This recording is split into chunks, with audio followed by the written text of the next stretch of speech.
네, 안녕하십니까. 대체투자 주요 이슈 사항들을 열심히 말하고 있는 YJ입니다. 오늘은 그 세 번째 시간이고요.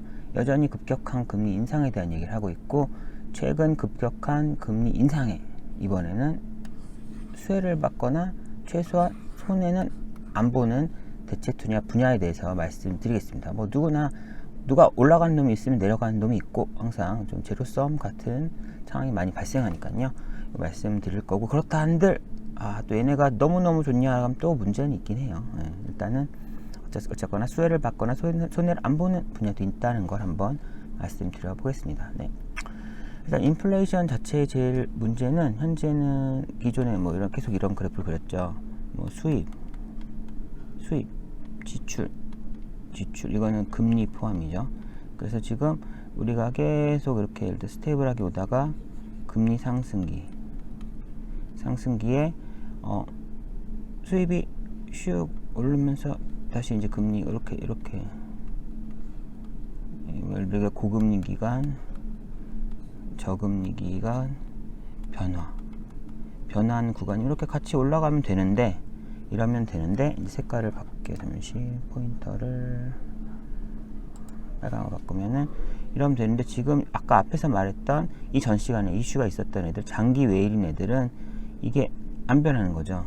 어이구, 이런 게 안 변하고 그대로 가니까 요게 쪼그라든 거죠. 물론 외일이 이제 리셋되는 시점, 뭐 10년 임대차면 10년 뒤에는 다시 시장을 따라 가겠죠, 다시. 그래서 다시 이렇게 가는데, 이 변화 시점에서 이 줄어드는 거죠. 캐시 플로우가 줄어드는 영향이 있는 거고, 반대는 아니지만 어쨌거나 그렇다는 얘기는 수입 부분이 이렇게 빠르게 같이 올라가는 애들이면 최소한 이 전체 현금 흐름을 먹을 수 있는 거잖아요. 그러니까 뭐 좋아진다기보다는 기존에도 이만큼 먹었는데 올라가면서도 어느 정도 먹고 계속 안정적인 마진을 가져가는 이런 녀석들이 뭔가 보면 사실은 호텔이랑 멀티패밀리예요. 보통 호텔 같은 경우는, 그러니까 왜 이리 짧다, 아까 10년 임대차라고 하면 호텔 같은 경우는 원데이 임대차랑 마찬가지잖아요. 뭐 2박 3일이면은 3데이.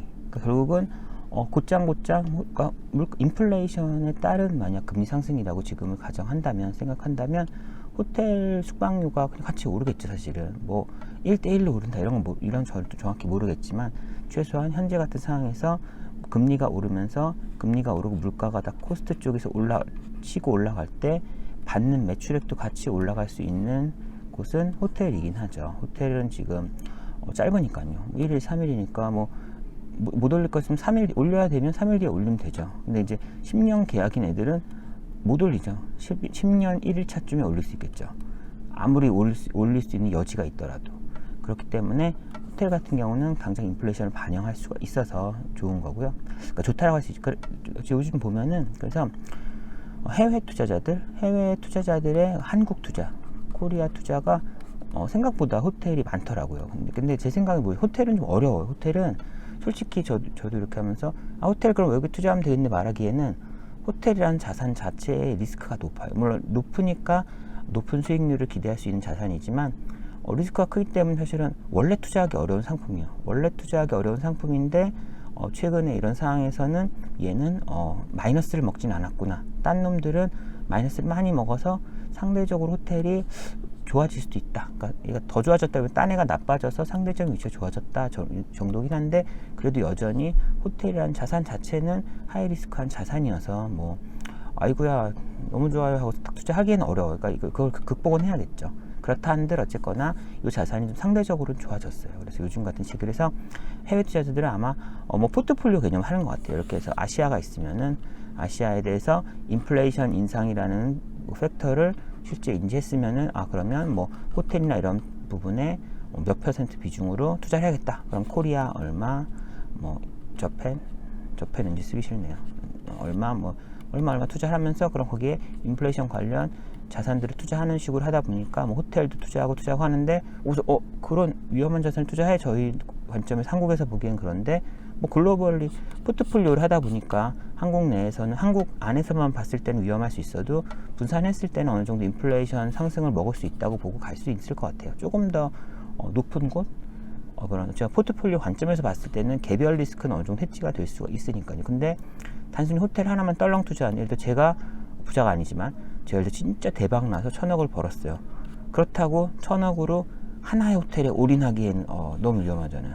전 못하죠. 제가 한 100조 있었으면은 한 100조 한 15, 20% 정도?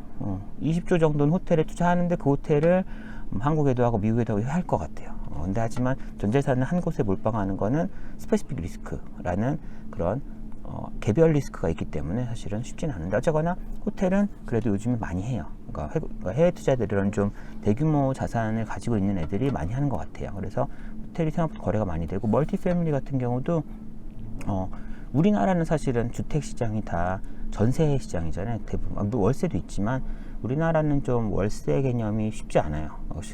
상업용 주거시설이라는 개념은 좀 없지만 미국은 멀티패밀리라는 개념이 있어요. 그래서 콘도미니엄이라는 분양 개념도 있지만 거기는 분양 아파트를 콘도라고 하거든요. 멀티패밀리라는 건 보통 1년, 원이어 정도 이제 그런 학생들, 뭐 직장인들 어쨌거나 이런 보통 멀티패밀리면 예를 들어 고층이라고 하면은 이게 1인 소유예요. 소유. 1인이라고 하면 법인이겠죠. 뭐 투자회사, 기관이 이 통으로 뭐 여러 층의 건물을 하나가 소유하고 그러니까 나눠서 분양하지 않죠. 그러고서 여기에서 임대차를 여러 명들 막 한 명 한 명 예약해서 임대차 관리 업체를 끼고서 그러니까 멀티패밀리라는 건물을 관리하는 거고요. 이런 거에서 이제 물론 그 기숙사, 스튜던트 하우징도 약간 비슷한 개념이죠.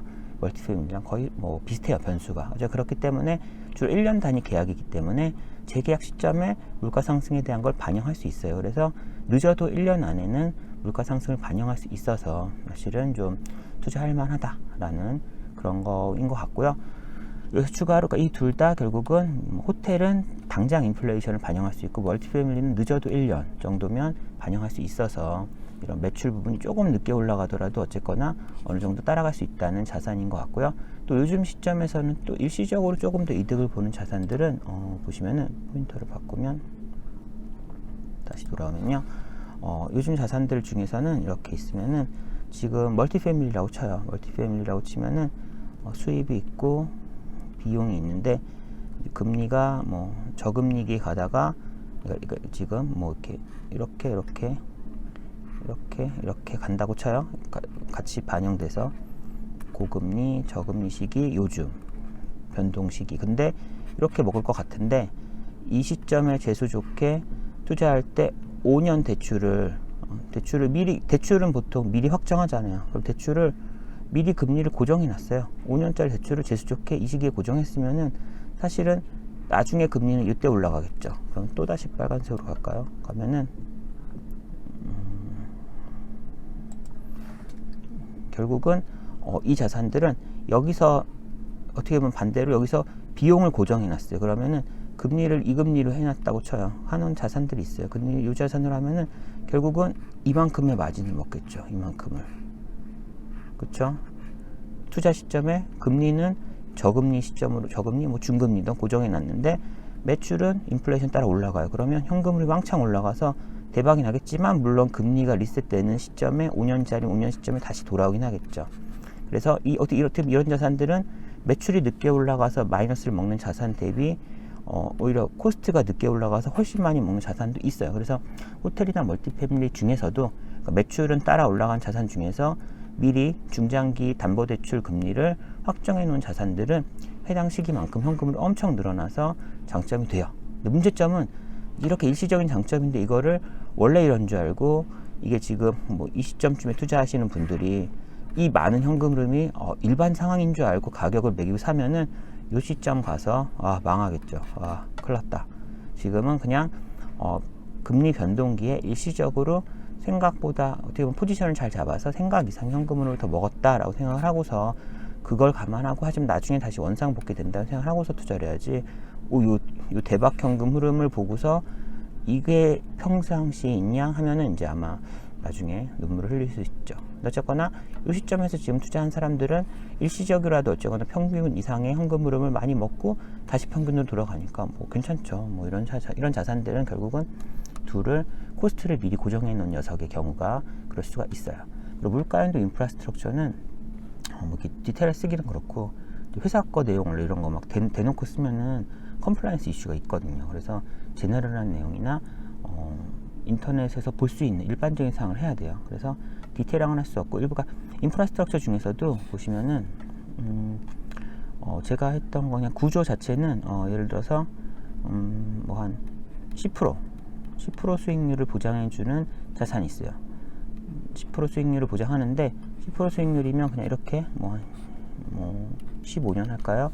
이런 10% 수익 내가 1000억을 투자했으면은 1000억의 IRR 10%가 나오는 거는 한 뭐 예를 들어 한 11% 정도의 금리를 15년, 20년 주면은 그걸 합쳐보면 한 10% 수익률 나오거든요. 대충 그런 느낌을 줄 수가 있는데 이거는 이렇게 하는 게 물가 전이에요. 여기다가 곱하기 예를 들어서 CPI 매년 CPI 상승을 곱해줘요.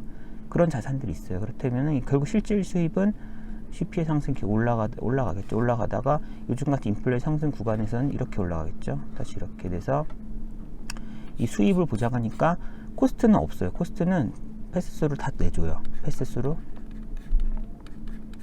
ROUGHT 패스스루여서 이런 자산들은 금리, 그러니까 코스트에 대한 거는 그걸 어차피 그 주무관청 뭐 이런 데서 받아서 내기 때문에 실질적으로 넷 수익 부분만 계산하면 되고 이 부분이 수익률을 보장인데 물가 반영 전이고 실제 물가까지 반영해 버리니까 이런 자산들은 뭐 에코티 투자해도 요즘 같은 금리 상승기에 그대로 금리 상승을 먹을 수 있으니까 좋죠. 네. 그러니까 괜찮은 투자인 것 같긴 해요. 근데 요즘에 워낙 아까 저번에 다른 시간에 말한 것처럼 뭐 금융보험사 RBC든 뭐든 투자 자금 자체가 경색이 된 부분이 있어서 이게 어쨌거나 뭐 보기에 좋은 자산도 어쨌거나 돈이 없고 시장이 경색되다 보니까 되게 쉽지 않은 시장이긴 한데 그렇지 않다는 가정하에서는 사실 이런 자산들은 뭐 괜찮다고 생각은 해요. 현재 같은 상황에서. 그렇다고 어차피 금리가 떨어진다 해도 다시 얘가 뭐 개박살 날 자산은 아니니까요. 뭐 이런 구조긴 하고요. 자, 이 말 하는 건 아까 제가 말씀드린 것처럼 계속 이 그림을 그리죠. 과거 저금리, 미래의 뭐 고금리, 다시 저금리로 간다고 치면은 지금 예를 들어 시장이 저금리로 가다가 막 고금리로 올라가서 고금리로 어느 날 유지하겠죠. 그리고 또 막 이렇게 될 수도 있잖아요. 그러니까 사실은 지금 보시면은 색깔을 또 바꾸면 이제 좀 색깔 빠르게 바꾸죠 제가. 그러니까 지금은 항상 이 스테이블한 시장에서는 원래 뭐 결국은 다 별 일이 없어요. 근데 상승 구간에서는 플러스를 먹는 자산들이 있고 마이너스를 먹는 자산들이 있죠. 그래서 매출이 빠르게 못 따라가는 애들은 마이너스를 먹는 자산이죠. 웨일이 긴 자산이라고 했죠. 긴 자산, 웨일, 통이라고 적었네요. 롱. 웨일이 짧은 자산, 숏은 플러스를 먹어요. 근데 금리 하락기에는 반대죠. 그럼 금리 하락기에는 웨일이 긴 자산들은 코스트가 확 떨어지고 매출도 떨어져도 매출이 늦게 떨어져요.